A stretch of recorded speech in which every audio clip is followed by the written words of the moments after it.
1971, he returned to Vietnam as an advisor to the Vietnamese Marine Corps. During the course of his career, Lieutenant Colonel Randall learned to speak Vietnamese, had 2 tours of duty on the drill field at Marine Corps Recruit Depot, San Diego, served as a military recruiter, did a shipboard tour on the USS Saipan, taught supporting arms at Naval Base Coronado, and attended several career-level schools. He was the commanding officer of a firing battery, an artillery battalion, and recruit training battalion. His retirement in 1990 culminated a family lineage of a remarkable 87 years of continuous Marine Corps service. He has been a member of our parish since 1983, and 2 of his children have graduated from St. Patrick Catholic School. Please welcome Lieutenant Colonel Dave Randall.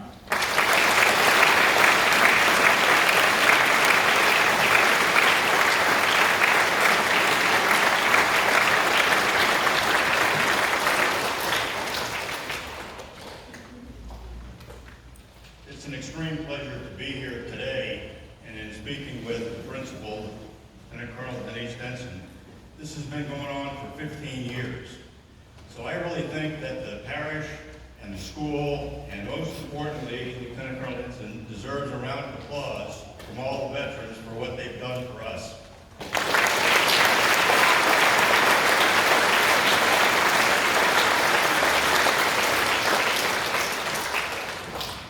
I'm going to make an apology when I start because I'm here to talk to the students of St. Patrick's School, but I need some help from my fellow veterans that are here today. So what I want to do is, as I remind the school when the birthdays of each of our services happens, I would like those individuals from that service to stand, and then please remain standing. Our oldest service is the United States Army, and their birthday is on the 14th of June. So if the Army would please stand, and that includes the National Guard.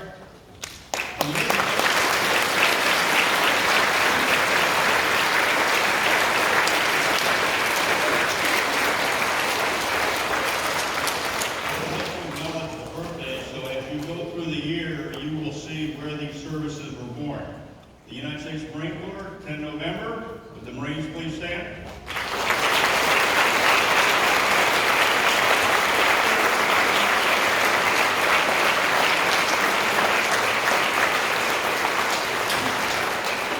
Followed by our sister service, the United States Navy, with their birthday is on the 13th of October.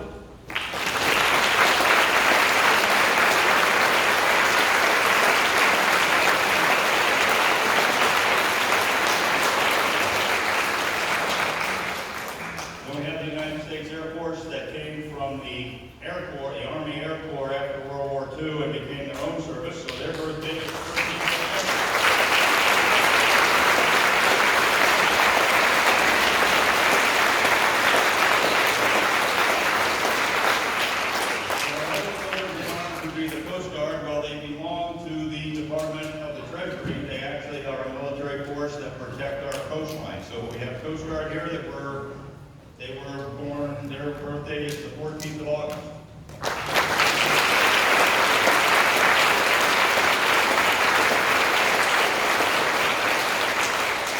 As you stand there, I need to show the students here the symbol of why we joined the military. So what I'd like you to do is raise your right hand. We're going to repeat the oath of enlistment. I state your full name. I do solemnly swear. That I will support and defend the Constitution of the United States against all enemies, foreign and domestic. I will bear true faith and allegiance to the same. I will obey the orders of the President of the United States and the orders of the officers appointed over me according to regulations and the Uniform Code of Military Justice. So help me God. Thank you. Please be seated.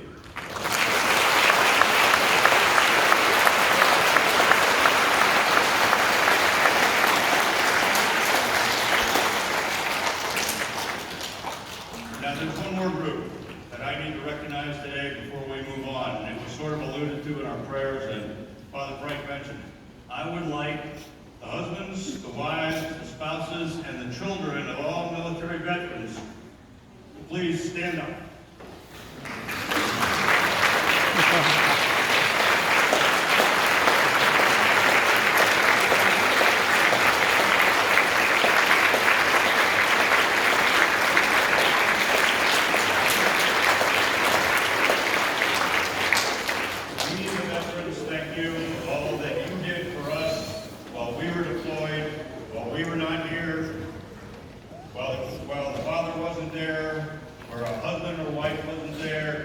You did a tremendous job in making sure that we could do what we needed to do to protect the country. So my talk today is basically to the students of St. Patrick's, but you guys can still listen to what I'm going to say. Because I believe that the children of St. Patrick's, the rest of them, are the future of our country, and how they handle what goes forward in our current life will determine where the country goes. I had an opportunity when I was speaking with Lieutenant Colonel Denson to sort of preview my topic with the school. So what I did was I went to the school and I visited the 2nd, 4th, 6th, and 8th grades. And I told them that I was going to talk on the word freedom. And I asked them to tell me what freedom meant to them. And each class gave me sort of their rendition. And I think you'll see the progression of it as I both tell you what they told me and then read a card from each of the classes. The 2nd grade told me that they thought freedom meant justice, fairness, independence, and liberty. And the 2nd grade card read says, it means that you can be free and do whatever you want to do. Now there's a little look in there, so we'll get to that part of it a little bit later, but I think they've got the right idea. They're moving in the right direction. Now, the 4th grade added free will and human rights. And that card that I really enjoyed showed a picture of an American flag. It said red, white, and blue. And it said living in a country away from fear. So now we're starting to put this whole thing together. The 6th grade expanded it to say freedom of speech, freedom of religion, I can be what I want to be, my choice to succeed. And I really like this card, so I'm going to have to pay attention to it because there's quite a few words on here. It says, freedom is a wonderful thing. First thing that comes to mind when I hear freedom is to stand for the national anthem, remembering what it has to take and how lucky Americans are to be free, and how we sometimes take it for granted. I also imagine that the red, white, and blue flag waving in pride. Pretty special. 8th grade, I think, sort of brought it all together and helped me to focus on what I want to talk about for freedom later on. They said it ensures tranquility, respect, and trust, and equality. Believe what you want to feel while following the rules. Now we're back to being okay. You can do what you want to do as long as it's right and you don't harm someone else. So we see that freedom has this big concept of, okay, this is what you can do, but this is how you have to handle it. The 8th grade card said, freedom means to me that I can go outside and take a deep breath and know that I am safe and know that I am in a free country. So I think as we move through the grades, everybody had their own way of expressing it, and everybody added to what was going on. In his inaugural address in January 1941, Franklin Delano Roosevelt coined what has become called the Four Freedoms. In that speech, which by the way happened in January, while the war was going on in Europe and the Japanese were taking territory in the Far East, the United States was sort of sitting on the sidelines waiting to see what was going to happen. And it's sort of ominous that Franklin Delano Roosevelt coined these phrases during this time, because these four freedoms became part of the charter of the United Nations. And the way he coined them was the freedom of speech, the freedom of worship, the freedom from want, and the freedom from fear. And those were things that he talked to the Congress about. Now, during the Second World War, there was an illustrator for the Saturday Evening Post. His name was Norman Rockwell. And he actually was in the Army for a short period of time and had done some illustrations for them. And he heard what Franklin Delano Roosevelt said, and he wanted to put it into a picture.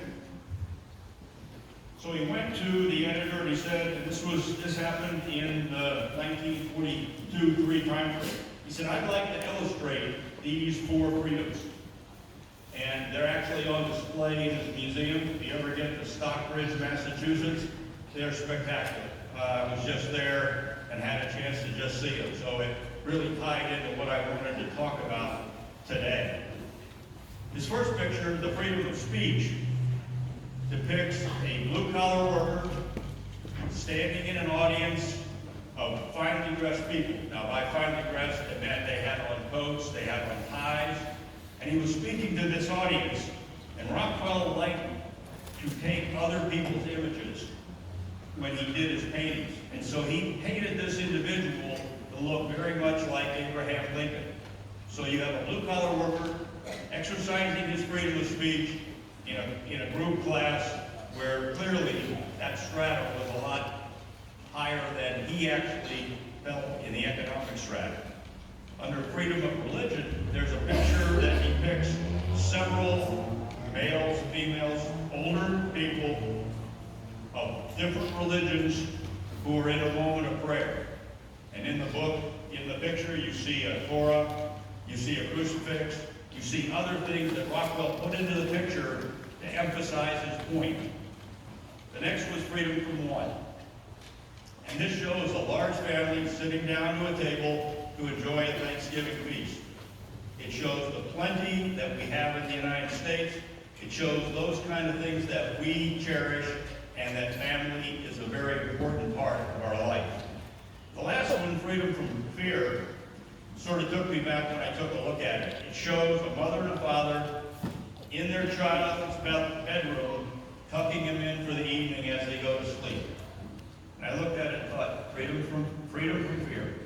This means that they have a peaceful place to sleep, they have a place that they can call their own, and this is an area that is safe for the children. We use the term freedom sometimes. We don't quite understand exactly how we're doing it. So what I'd like to try to do, and I think I've found that if you can use a real life experience, it makes more emphasis for what's going on. I wear this uniform today because it's the uniform of the South Vietnamese Marines. 1971-72, it was my privilege to serve with them. There is one person in that entity that I had an opportunity to work with that I think exemplifies the term freedom, and I think you'll understand after I mention him and talk about what he did, you'll see why freedom was so important to him. His name is Lieutenant Colonel Dang. He was the commanding officer of the Tiêu Duan Hai Phao Binh Chien, which translates to the 2nd Artillery Battalion, Vietnamese Marine Corps. In 1954, after the Vietnamese had defeated the French at a place called Dien Bien Phu, the country was divided into 2 countries. And the individuals in the north had the right to resettle to the south.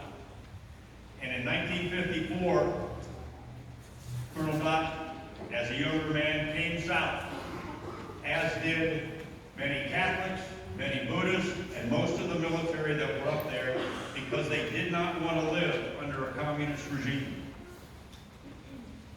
And ironically, the officers in the Vietnamese Marine Corps were mostly Northerners who had come south because they wanted their country to be free. They didn't want to be a part of the communist domination.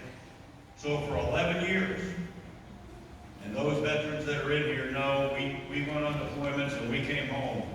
But these individuals for 11 years sustained their country to try to secure freedom for them. In 1975, regrettably, because, and I will We abandoned them. They were not able to sustain the forces. The North Vietnamese took over the country, and all the officers were brought in. Colonel Dang was given an opportunity to leave the country in 1977, but he declined because he wouldn't have been able to take his family with him. So because of that, they put him in a re-education camp. He went into the jungles of North Vietnam for 11 years. 1 year for every year he served in the Vietnamese Marine Corps. For the first 5 years, his family had no idea where he was. In the 6th year, they let his wife know where he was. She was allowed to come visit him. She took her oldest son, took her 2 days on the train to go to Hanoi. It took another day to go out to the camp. She had 15 minutes across the table to see him. At least she knew he was alive and that he was surviving. And for the next 6 years, she took each of the children and went up to see him. Finally, his stay in the camp was completed, and he came out of the camp more resolute than ever that freedom was something that he really cherished and really wanted. So in 1991, when President Ronald Reagan at the time invited those people, or opened the borders for those people who had served with the military, who had been involved with the government, to come to the United States, he went to Thailand and was sponsored and ended up, of all places, in Minnesota. Little change in climate for him, but he survived. He got a job up there. His wife got a job. He put all 5 of his kids through school. And we, Tom Ganibus and I, the parish member, had served with him. We had lost track of him. In 2003, they dedicated a memorial in Westminster. And if you're ever up there, it's worth going by. It is a spectacular memorial to the Vietnamese and the Americans that were with them. We went to a reunion for the dedication there, and one of the individuals that I knew from the Vietnamese Marine Corps brought us together. We hadn't seen him since we left country in 1972. He was so glad to see us. He invited us up to his house for a spectacular Vietnamese meal. But before we could sit down at the table, he said, I want to show you something first. He had his 5 grandkids come in. They stood in front of the fireplace and they sang America the Beautiful, God Bless America, and our national anthem. And these are 5 to 7-year-olds, and they were so proud to be Americans. And if I take one thing away from the time that I served over there, it was my pleasure to be able to give them the right to determine their own destiny. And here's a 3rd-generation family that has come to the United States that truly embodies the word freedom. So as we conclude today, what I'd like the students to take away is freedom isn't free. You have a responsibility to use it wisely and to use it responsibly. Remember that those who have come before you secured this freedom for you, and it's your responsibility to preserve it. Happy Veterans Day. Thank you very much.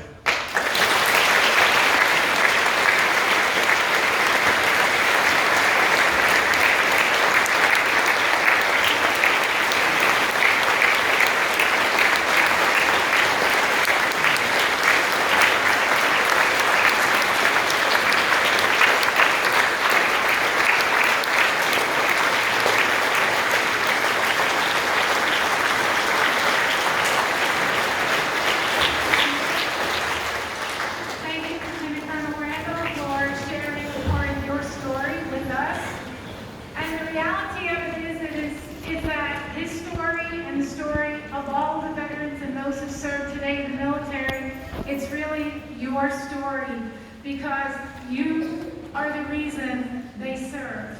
And we come here today to show send us, that we must recognize them and we must acknowledge the sacrifices that were made for us. So could I have all of our active duty and all of our veterans who are here today to please come forward so that our students can make face contact and see the eyes of those who love this country so deeply. Please come forward. Your active duty, if you have served.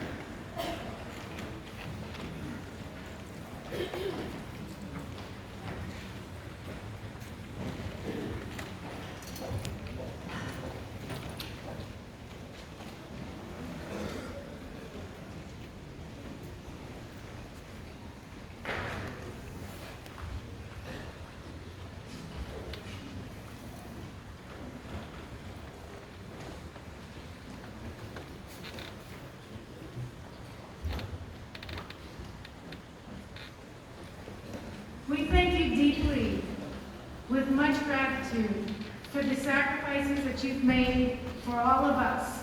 We know that freedom is not free, and we know that you gave up many, many things in order to provide us with a life that is unparalleled in any country in the world. We promise that we will do more than just speak to this, that we will reach out on your behalf to those sailors, soldiers, airmen, Marines who return from active duty, severely disabled. We will reach out to wounded warriors, and we will see how we can help. We will make that visit down to the retirement home in Chula Vista for that elderly veteran who has no one to speak to them on their behalf. We will invite that Marine or sailor to Thanksgiving dinner. We will do everything in our power to live the words that have been spoken here today. And we are grateful beyond words for everything that you have done. And we ask God to continually bless you, your families, and this country. And now I need my 8th graders and my kindergartners to come up.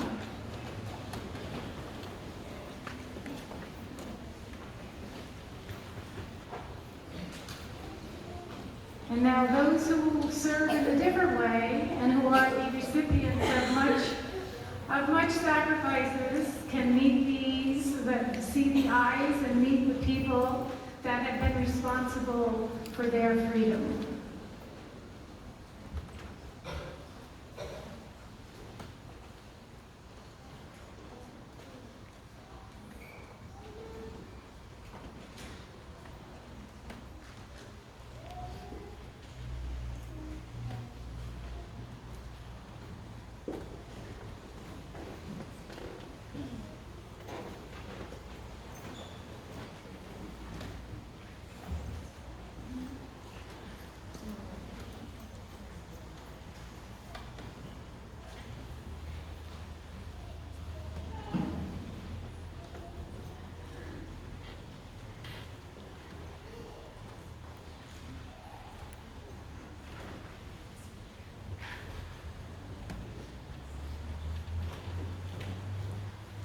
So it is that your story is our story, and we will do our best to never forget and to never take for granted that which you have given so freely to all of us.